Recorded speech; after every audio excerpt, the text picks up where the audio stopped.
Badai PHK massal tidak bisa dianggap enteng. Ketua DPR pun meminta negara untuk hadir bagi para pekerja yang menjadi korban pemutusan hubungan kerja. Merespon maraknya PHK, Presiden Prabowo Subianto menyatakan akan membentuk Satgas Mitigasi PHK. Kebetulan kemarin kena PHK di bulan Januari. Susah, persaingannya juga banyak kan. Ada yang dari sarjana, dari D3, sedangkan aku masih lulusan SMK dan kita juga harus menjaga kepentingan para investor juga. Kalau mereka tidak investasi, tidak ada pabrik, kalian tidak bekerja.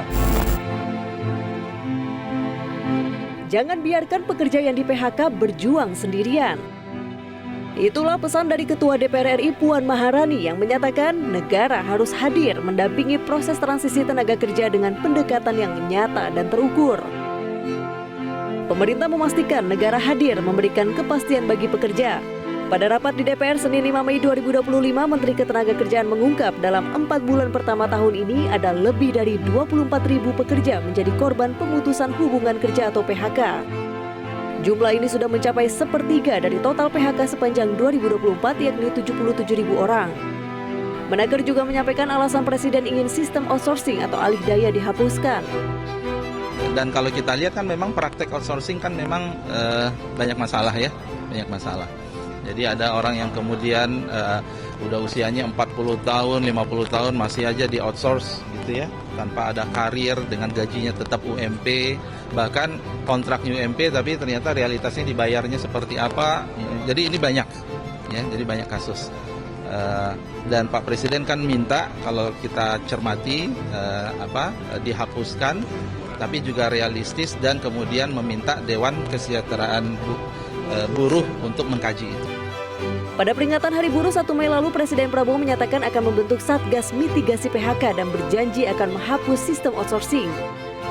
Saya akan membentuk segera Dewan Kesejahteraan Buruh Nasional yang akan terdiri dari semua tokoh-tokoh pimpinan buruh seluruh Indonesia. Kita kalau bisa tidak segera tapi secepat-cepatnya kita ingin menghapus outsourcing. Tapi saudara-saudara, kita juga harus juga realistis. Kita juga harus menjaga kepentingan para investor juga. Kalau mereka tidak investasi, tidak ada pabrik, kalian tidak bekerja.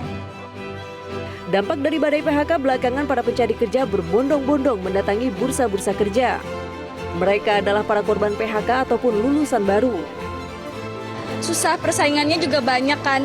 Ada yang dari sarjana, dari D3, sedangkan aku masih lulusan SMK dan baru punya pengalaman sedikit. Apalagi kebanyakan kalau kerja kan berpengalaman minimal kurang dari 1 tahun atau lebih. Nah itu yang bikin aku langsung kayak, padahal aku mau kerja di sini untuk mencari pengalaman gitu Kak. Emang lagi nyari kerjaan kan, coba buat ngeplik dan lihat-lihat aja sih di sini. Kalau mbaknya sendiri sebelumnya gimana? Apa bekerja atau gimana? Aku lagi nggak bekerja. Kebetulan kemarin kena PHK di bulan Januari. Tim Liputan Metro TV.